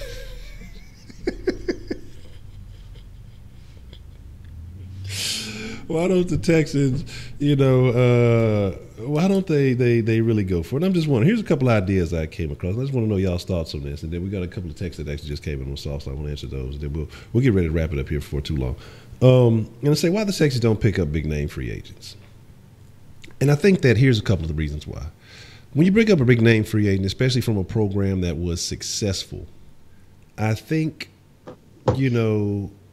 that what that comes to that locker room is that when they realize how mediocre this organization is, they'll let players know, hey, man, over here, we did this, we did this, we did this. And these are things that worked for us. But that'll be against the Texans' way. And so I don't think they want them to bring in or infiltrate this idea, this organization that they have, with information on how other teams do a better job, because they're not going to want to do that. And I think that'll kind of throw some of the players off. At the same time, that may discredit the Texans' culture or undermine that authority, because they'll say, hey, why are y'all doing this? This shit don't get y'all no success. Hey, when I played with, the Packers, we did this, this, and this. Or when I actually played with New England, we did this, or whatever it may be, depending on where you had the opportunity to get guys from. I think that they could bring in a culture that is different from what the Texans do, and then guys will be like, yeah, why the fuck don't we do that? And I think that could cause an uproar, upheaval. I think a dominant player, especially a talented player who's had success, who's really had rings and things like that, could easily take over a Texans locker room. As much as they like JJ and all those other things, you bring in a guy who's been a contributor to a championship team, he's going to have more sway than a guy who's just won a bunch of awards. I mean, let's just be realistic. Then I think the Texans are afraid of these things. I think they're afraid of bringing in big names, bringing in dominant players, bringing in guys who have made a name for themselves elsewhere in this league when those opportunities arise, because they're afraid of these guys taking over the organization. We'll take this call real quick, and then we'll get back to it. What's the motherfucking deal? Who do you have calling in on the sauce line this evening? All right. Well, there's that. And then the thing, too, honestly, and the thing about it, all of it is Vince Wilfork. Vince Wilfork came over here and basically ran the locker room. I mean, they made him the man, even though he wasn't just doing a whole lot. But I mean, he had the commercials. He took over HEB and all that other good shit. Came over here, was the man. Again, like I say, they put him on Front Street and do all this other stuff. But the Texans culture is more business than sports ultimately. And that's what it comes down to, man. That's what it comes down to. What's the motherfucking deal? Who do we have calling in on the sauce line this evening? Sorry about that. What's going on, Honcho? What's the motherfucking deal? Wise? What's going on? Toxic City Tinny, this is Rabbit. Rabbit. What kind of sauce you want to drip on the sauce line tonight, Rabbit? Do you think that this offensive line actually cares? Because if they cared, they wouldn't have allowed Kyle Williams to get to Deshaun Watson like that. So, do you think that they actually give a shit? I think they give a shit. I just think they're not good enough. Honestly, I think they're not good enough because here's the deal. They can't afford, especially with these guys being younger guys that have not made a name for themselves, to really just say, fuck it, because you're not guaranteed a contract. These guys aren't guys who are guaranteed to get picked up and go somewhere else. So they have to play. If they want to stay, they're going to have to play. So they're giving it their all. They're just not good enough. They're just not talented enough. And Kyle Williams at one point in time was a very talented player. He's just older now. You know what I mean? And so, but it's just like something happens when you play the Texans. People get rejuvenated. Maybe it's the air down here or something. Maybe, some of that air coming out of Pasadena, getting over there by the stadium somehow. I don't know what it is. I just want to point out it might be that the coaches don't give them the right film to look at. Yeah, I think you made some pretty good points. Kyle Williams is a veteran in this league. So I suppose it would be a challenge for Julian Davenport. No, it shouldn't be a challenge. It shouldn't be. But like I say, these guys are they just ain't got the juice, man. And then that's the thing. And again, you can be coached up. And you could be say, hey, Mike Devlin, come here. Let me holler at you real quick. Let me talk to you about something. You fucking up, brother. Yeah. You ever teaching motherfuckers how to juggle and squat and do all this extra shit. You need to be teaching motherfuckers how to be quality offensive linemen in the NFL. These stupid ass high tech drills and shit you doing aren't proving anything. You know what I mean? Like, what the fuck is that doing? Like, you gotta. Yeah, I mean, with the Texans just overall, they're not stepping it up a notch again. We're getting all these leftovers from other teams, leftovers from the Patriots organization and things like that. It's just until they develop their own identity, which honestly at this point, I jotted that down. I have no fucking idea what the Texans' identity is. Like, if someone was to say, "Hey, Honcho, in one sentence, tell me what the Texans' identity is," I couldn't give you a legitimate fucking answer. Like, I'd have to let me call you back. We could be standing next to each other. I'd have to call him back because I wouldn't be able to come up with something right there because it's just like I don't know. I honestly don't. Like, looking at him right now, looking at him last year, looking at him from year to year to year. I want to say it's a defensive team, but let's be honest, defense hasn't been great. It hasn't been out of this world. They've gotten smacked around a little bit. They've been coming on as of late, but I don't know what the identity of this fucking team is right now. So, I mean, it is what it is, man. It's almost like it's almost similar. I'm not saying it is, but it's very, very similar to our inaugural season. If that's a good comparison. And what about? Were you even born? Yeah, that's before your time, boy. You don't even know nothing about that, boy. You just had a birthday. That's before your time. But what comparison would you be making to the inaugural season as just trying to figure out who they are as a franchise? I mean, is that what you're saying, or like what is your comparison to saying like now to the inaugural season? Well, Deshaun, he's our golden goose. Like, that guy, if we don't have him, we can't really produce. And DeAndre Hopkins is a very good wide receiver, and so he'll pretty much keep us on top. I think he's the only one that really wanted to win that Bills game. That's a good point. We're going to discuss that, man. But, Rabbit, I appreciate your call. We're going to get ready to wrap it up here just shortly, but I appreciate the call. We're going to talk about some of the points you made, and we've got a couple other things we're going to address. But I definitely feel like them Texans, it's almost like they don't show the go-to. And again, it could be some things going on in their locker room that we have no idea what's really happening. Mm-hmm. So we'll discuss that. The Texans have to remember this. 2 halves make a whole. You have one good half, you have one good second half. That's how you win. Okay. And they haven't done that. Well, I appreciate the that's Dr. true. Rabbit, but absolutely, they have not. Yeah. But yeah, I mean, they have not put together 2 solid halves. I don't even know if they really put together 4 quality quarters this last game. Honestly, it just felt like, because think about it. Hop got a couple of catches early, then was silent for a few quarters, then came on late, and then it just wasn't any consistency. I mean, it was an ugly game last game. But here's my thing. What about the Texas culture being more business and sports? About guys being able to come in here and just kind of take over this locker room if you bring in guys that like that. And I think the deal with Vince was just like, fuck it, I'm just going to get one more little payday before I get up out of here. You know what I'm saying? And so he wasn't really so determined on trying to be, change the culture. He was just like, fuck it, y'all paying me? I can eat these burgers at HEB. Y'all can give me some commercials. I get all the free beef I want. All right, cool. Houston, cool. We got some good fishing. I'm going to fuck around here for a couple of years. HEB bill down. And so that's what it is, man. But again, you can't bring a guy in his prime who's wanting to do something. Because, I mean, look at what I'm saying. Honey Badger has no rings.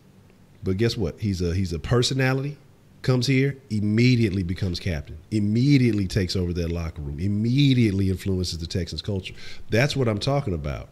Like, the Texans can't handle guys with strong personalities. They can't handle bringing in players from other teams that have strong personalities because it'll affect this culture. Honey Badger came here and immediately took over everything. Like, everything. Fuck who else was here. He's the guy leading the speeches. He's the guy giving the talks. He's the guy doing everything. I'll take this call real quick, and then this will be the last one of the day. What's the motherfucking deal? Who do we have calling in on the Sauceline this evening? Hey, man, this is Trey. What's going on, guys? What's the motherfucking deal, Trey? What kind of sauce you want to drip on the Sauceline tonight, man? I wasn't watching earlier. I don't know if y'all already talked about Patrick Peterson or not. What do you guys think about that? Do you think that's a good move for us? I know we got a couple injured corners. Do you think that might be a move we actually might make? That's about it, man. That's all I want to know. All right, that's a bit, man. Appreciate the call, Trey. We'll definitely speak on that right now. All right, man. All right. My personal thoughts, and then I'll let the roundtable speak on. My personal thoughts about Patrick Peterson. I have no problem with Patrick Peterson, but Patrick Peterson is not necessarily a need, in my opinion. We have a situation where our corners aren't great. But I don't even think that's like a big killer. I mean, when you look at Sharice Wright, and you can say, yeah, hey, he's definitely a weak link. And if P-Pat's available, depending on what you're willing to give up for him, and I know they want a high pick. I'm hearing they want a first. I wouldn't be opposed to a second because I believe we got 2 seconds. Like, I wouldn't be opposed to a second and maybe a later round pick for him, because as long as you keep that second round, because we need all the upper echelon talent that we can try to get our hands on, because we need quality players, especially in a draft that's not that stacked from top to bottom. I mean, everything's kind of top end on it. So I don't know how much I'd be willing to give up. And then I think he only has but a year or 2 left on that contract. And again, I'm not sure. I think somebody said he's about $11 million a year. It would be something to entertain. But honestly, my biggest concern for the Texans is because that defense has still been doing solid as far as what is working with the last few games. But I'm all offensive line. All offensive line. All systems need to be go on finding a way to fix this offensive line, because you've seen Lamar Miller go down from the ineptitude of this fucking offensive line. Now he came back and he looked, a little bit healthier, but he was coming off a chest injury just the same because a guy like Rankins can't make his blocks. Now you see Deshaun Watson playing with bruised rib and a hurt chest, sounded like fucking Rick James after he went to whatchamacallit house on the Chappelle skit. I think I'm bleeding in my chest. The fucking shit is fucked up, man, because you got your worst players are making it bad for your best players.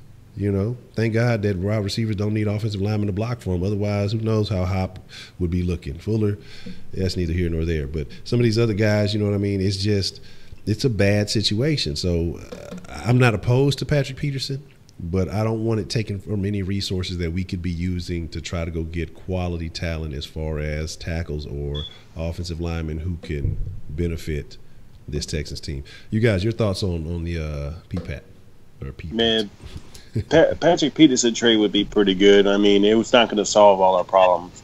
I mean, but defensively, it'd make us more solid. I mean, you're right, though. I mean, Honcho, I mean, this team is being affected by this stuff, whether y'all like to acknowledge it or not. But, yeah, I mean, look at Deshaun Watson, the way he was dressing at the beginning of the season to now. He looked like he's Spike Lee now at that podium. I mean, he had the big-ass sunglasses on. He had the jacket too big for himself. He had the beanie on. He just looked mad at the world.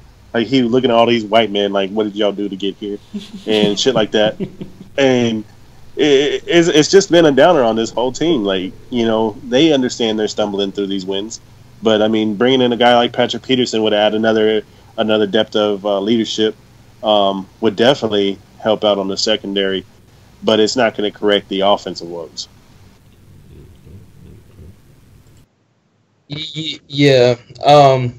I would love for us to go get a guy like Patrick Peterson, but right now, offensive tackle is way more important than a cornerback position right now, especially after spending money in free agency for a guy in Aaron Colvin that you pay $8 million a year to. So, I mean, if you already invested into a corner, you might as well stick with him. And from what I've been hearing today is that the Arizona Cardinals coach said it was ludicrous that they would trade a guy in Patrick Peterson. So the Texans wouldn't have the balls to trade for Patrick Peterson, nor the Arizona Cardinals. They ain't that dumb. They ain't that foolish to go and trade a guy in Patrick Peterson because they got him on an inexpensive deal to be a top-tier cornerback. So I don't see why would you give away that opportunity just because you want to rebuild. I mean, you can rebuild. I mean, you can go and get you a couple pieces in free agency, and hey, who knows? Maybe your team might be in contention, especially in the NFC. So I don't see them giving away Patrick Peterson at all, and I don't think Brian Gaine. But I wouldn't even say Brian Gaine. I'll put it on Bob McNair. But Bob McNair wouldn't want a guy in Patrick Peterson on his Houston Texans team because if you know who Patrick Peterson is, he like an H-Town type of dude. This guy got the slabs. He got all the Chevys with 30-inch rims and things like that. That ain't going to roll around Bob McNair. He going to shut that shit down so fast. I'm just saying. Yeah, what are you doing to those classics, boy? Man, a couple of good texts. We're going to read these last couple of texts, man, and we're going to wrap it up shortly after this, man. Roger says, man, I wish there was some way to get the ownership and management to open up to us and tell us why they don't go all out to make this team successful as possible. There are players out there now that can help this team, and it's frustrating to see us stand pat. And you know what? That's exactly what we do. Stand pat, as in stand pats, as in stand Patriots. We just trying to stand up and beat the fucking Patriots because goddamn it, we ain't the motherfucking Patriots. I tell you why. What you got? They trying to improve upon the bottom line. Yeah. They minimizing risk while maximizing their profits. That's what they doing. Yeah. They ain't trying to pay people. They trying to make as much profits as they can. That's all they doing. It's a business. It's not a football team for the Texans. Like Honcho said. Business, man. We getting played. What they're doing is, you capitalize on a need in business. You got to solve a problem, And the problem is Houston was hungry for football. Houston is a need. We fiend for football. And so, hey, well, we're going to go solve this need. We're going to go solve this problem. We're going to go tease them. We're going to go say, hey, we're going to throw a football team out here for you. And they're going to spend money. They're going to invest in it. That's how Houston quickly became one of the most valuable franchises in all of sports. I mean, and only being here relatively a few years. I mean, was almost like number 5 or something in the nation as far as sports franchise, like something crazy like that. Rockets been here forever. Astros been here forever. But you throw a football team in here and bam. People were fiending from the loss of the Oilers and all that other stuff, and so they came and filled a need. It was a wise business move. It was a smart move, and they don't give a fuck, man. That's how I'm really starting to feel day to day. Like They really just don't give a fuck. We'll do some stuff that makes it look like we're doing football things, I don't know if they trying to play fucking money ball with football. I don't know what the fuck they think they're doing. But I honestly because here's my beef with Game. I'm going to be honest. Like, I'm cool with a lot of the stuff he did, but here's my beef with Game. When he came out and made that statement, well, we have a height, weight, speed analysis that we use to analyze. Like, what the fuck does that mean? Because I know Honey Badger does not fit your height, weight, speed, body type analysis shit. I don't believe, some of these other guys fit this whole height, weight, speed analysis shit. Like, it's one thing to bring science into the game and use analytics and all that other shit, but then it's another thing when you just doing too fucking much and you can't tell a motherfucking place of football. Booty says Bethard over here going throw for throw with Rodgers. Word? You have to check that out. See what's going on. I see they just gave a 67-yarder. And Jay Dizzle, and this is the one we're going to end it on, man. Jay Dizzle had a great call. I'm going to have to chop that up, and I'm finna put I got the shit in my phone, so I need to post the other call on the gram. So if y'all ain't fucking with the Den, because Jay Dizzle also has some very, very good calls in the Den, I'm going to post one up on the Den Instagram here shortly after the sauce, so make sure y'all check that out. He says, man, could the Houston Texans be a snake bite franchise? It's always something that prevents us from getting over the hump. Are we the equivalent, I really hate to ask this, of an AFC version of the Cowboys? Has immense talent but can never put it all together. Fuck. It's almost like we're the chum bucket to the Patriots' Krusty Krab. We keep trying to duplicate their formula instead of creating our own shit. Oh. How do y'all feel about that? Now, what we are, how much money we gonna have free in cap space at the end of the year, Wise? What? 120, I believe. I can't remember the specific figure, but you got to take into account that you still got to pay Jadeveon. Well, we don't know if they're gonna pay Jadeveon. Well, let's just toss it up 100 some million in cap space. So let me tell you how it breaks down like this. Mr. McNair up in his ivory tower is looking down at Mr. Brian James, and he said, son, you a college boy, you educated. I see that you have $100 million to spend, but I don't want you to spend that $100 million. I want you to spend $30 million. He goes, if you see what I mean. And then we're going to funnel this back into our pockets. Now go on out there, boy, you good college educated man. You go out there, you make that work, and you explain to all these fine people in Houston how we doing this for their benefit. And that's exactly how it's going. It's not that we're doing this and that. We're a great farm system for the rest of the league because we find this talent, we give them a stage to shine on. Some of them stay. It's the showroom model. That's what DeAndre Hopkins is. That's what J.J. Watt is. That's what Deshaun Watson will be if he can stay healthy. It's going to be showroom model until this team dedicates themselves to winning is when we'll see a change. Because right now we're not snake bitten. We're just operating at a economical state, so that way Mr. McNair keeps lining his pockets with your money. Okay. Wise, you got any thoughts to compliment that?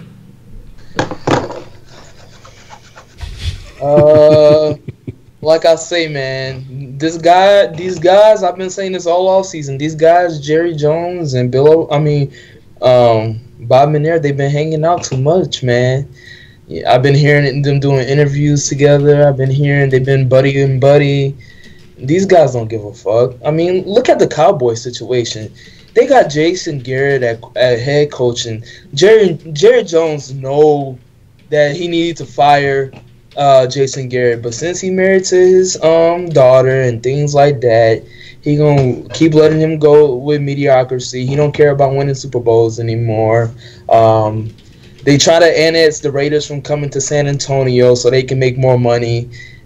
These guys are all about the dollar signs. These guys don't care about winning. I mean, I can say a franchise in the Cleveland Browns right now is better than the Houston Texans organization when it comes to the front office position, because at least they trying to sign players. At least they trying to draft, gain as many assets as they can to put a better product on the field. The Texans, they won't do that shit. I mean, it just disappoints me because this is a team that I really love, and this is a team that I put my effort into, and it seems like week by week they just disappoint me, and it's been the same shit years after years after years, and nothing's gonna change. If Bob McNair dies, we're gonna have the same shit because Cal McNair ain't any different. So we just stuck with this shit. We're going to be stuck with this shit for the next 40 years. And I wouldn't even call us the Dallas Cowboys. I would call us like the Tennessee Titans because that's who we are. We are the Tennessee Titans, a team that's always going to be winning 5 or 6, 7, 8 games a year, maybe sneak into the playoffs every now and then, have a great player like Steve McNair, Eddie George. But that's all you're going to remember about us. You ain't going to remember us winning a Super Bowl. You ain't going to win us winning a AFC championship. You ain't going to hear that for the next 30 years if we keep going the way we're going. And I mean, you got the chance, you come up 1 yard short. And if y'all doubt what we saying, just look across the street. Look at that Toyota Center. Look at Minute Maid Park. Look at what they did there. Astros. They built a farming system. They got them quality players, and what are they doing? They're paying those players. They're making trades for players to get them into where they want to be year after year. You got the Rockets going after talent. I mean, if you really want to win, that front office can make those moves. And that's with 2 relatively new owners, to be real. Jim Crane just bought the Astros a couple years ago, and Tillman Fertitta just bought the Rockets last season. So for those franchises still to turn things around and be in a position that they are in right now, that speaks volumes to me. Why the Texans can't do that? Yeah, you hear McNair over here having a heart attack. Y'all just throwing money away. Yeah, he ain't tripping on spending no money. He said he want to spend. He ain't tripping on luxury tax. I got a few years to fuck that luxury tax shit. Let's make something shake. That's what Fertitta talking about. He like shit. I love this team. I want to win. He actually there, win, lose, or draw. He at the games. McNair don't show his face until only if they winning with a winning record. Then he pop up. Yeah, is it football? Oh yeah, go Texans. Yeah, you don't know what the fuck going on and shit. Like, he show up on the field like a pedophile. Like, how we won? And all the young guys like, oh shit, the fuck you doing down here? You know what I'm saying? Hey, that's the thing. That's what I say, man. Y'all think we joke, but I mean, look at it. When the Rockets ball, they show love to the Astros. When the Astros ball, and show love to the Rockets, man. When it was vice versa, Astros rocking Rockets jerseys, Rockets rocking Astros jerseys. The Twitters and Instagram, social media show love to each other. The owners presenting each other with a Crane coming and presenting Fertitta with a ring. Man, you don't see that shit. They don't talk to Bob in there. They be like, that racist bitch. Nah, fuck with you. But on some real shit though, it's just like, why is that? You talking big money motherfuckers hang together, but you don't ever see them fucking with Bob McNair, man. Again, these sports franchises don't show no love. They may show love to the players individually here and there, but as a whole, you don't hear the Rockets shouting out the Texans, go Texans. You don't hear Astros shouting out, go Texans. They may say, you may see an individual player here or there or whatever it may be, but it ain't never nothing like that. I never seen that from the Rockets. Yeah, and that's the thing. That's the crazy stuff, man. That's the crazy stuff. So here's the deal, man. You guys got anything y'all want to say before we slide up out of here? Just shout out to everybody that fell through in the video today. Thank y'all for y'all support. We know the Texans putting up subpar and mediocre wins week after week. I'm just going to tell you right now, I'm not expecting us to beat the Jacksonville Jaguars. So when I make my video or I come in here and make a prediction in the next few days, I'm expecting the Jaguars to beat us because they are coming off of a couple of losses, and they're going to be hungry for a dub, and they see a team with a weak-ass offensive line in the Houston Texans. So be on the lookout for that. Also be on the lookout for the Houston Rockets. They have this season opener Wednesday. Astros play tomorrow. Yeah, Tuesday, Wednesday, and I believe Thursday. So y'all go support y'all other franchises that's actually winning out here. Show them some love, show them some support because they need it, because they going places in life. Houston Texans, we might make the playoffs. We might win the AFC South, but we ain't doing shit in the playoffs if we get there. So I'm just going to be real with y'all. And chat, man, I know a lot of y'all are young. A lot of y'all ain't been around on this earth for a while, but there's this old movie called Major League. It's about the Cleveland Indians, where the fan turned the hat inside out. That's what I want y'all to do. Y'all show up to the game, turn the hat inside out. Just let them know you were upset. Because the only way we're going to create change is if we start speaking and we voice our opinions. No, don't chase people down to their homes. You will get shot. It's the state of Texas. It's an open carry state. Shit, you can even carry a samurai sword. Get cut in half, bitch. But don't do that. Don't do that. Just use your outlets. Use Twitter. Use Facebook. Use YouTube. Make a video. Make a post. Just get the ball rolling. Get people talking. Because while we're silent, they get to take over us and control what we hear, what we see, what we follow, and what we buy. So I mean, speak up, speak out, speak your minds like you do here in the chat. I appreciate it. Each and every one of you that roll through, have your little conversations in the chat, or call in or text. I mean, all of you contribute in one way or another, and we're only growing because of you. Word of mouth is how it happens. And shout out to my boy Jay Dizzle. Even though we don't agree about the fakers over there, but Jay Dizzle be spitting some facts, man. Absolutely, man. Absolutely. Shout out to Jay Dizzle. And man, again, we'll be talking in the den at 10. So if y'all want to engage in some very interesting conversation tonight, we're going to talk about something that I've found very interesting. We're going to talk about the Kanye and T.I. situation. That's what we're going to talk about tonight in the den. You know, Kanye met with the president. T.I. had some thoughts on that. But I'm kind of express my thoughts on, you know, you may or may not agree with me. That's what the den is always, opinions uncensored. So even if you don't agree, we're all friends in the den. We all talk about good stuff. So, man, y'all should check that out if y'all like having good conversation. Make sure you subscribe to the den. It's always very interesting, but we'll talk about that tonight. I want to say thank you to everybody who came through. Shout out to everybody in Sauce Nation, man, again, because, you know, it's the funny thing is that, you know, the sauce keeps stirring. It's folks who fuck with the sauce that aren't even Texans fans, aren't even fans of anything Houston, but they come through, they show love. So shout out to Eli Gill. He showed some super saucy, super chat love earlier. I know he's a Tennessee Titans fan. Man, shout out to the Mods holding it down. Shout out Jay Dizzle. Shout out Mr. and Mrs. Voodoo Child. Shout out to all of y'all, man. Like I say, just the fact that you take the time to fuck with the sauce, and time is that one thing that you can never get back. And I mean this. I may say it a lot, but I'm sincere every time I say this, because we take time out of our lives to do this, and the fact that y'all show love by taking the time out of your lives to participate, to watch, to chat back, to call in via social media, to send love, to, you know, keep me updated, just whatever it may be. Just sincerely appreciate it, man. I want y'all to know that is sincere to the fullest. Make sure you go by staysaucy.com if you want to check out some of that fresh, super saucy, super dripping Sauce Sports merchandise. Got some new things coming. I got some other stuff coming for y'all. I know y'all been waiting. But just to let y'all know, man, every time we wrap this up, man, I appreciate it. And I was thinking about what you said about the social medias and him. I don't think Bob McNair knows what social media is, so he probably don't even care. He probably don't even give a shit. QT liked what? He liked a bird, Tweety Bird. I like Tweety Bird too. Yeah, he's over there liking the tweets, you know. So he probably don't even know what the fuck going on. That motherfucker. He probably don't even know who Kiki is. Kiki created Twitter.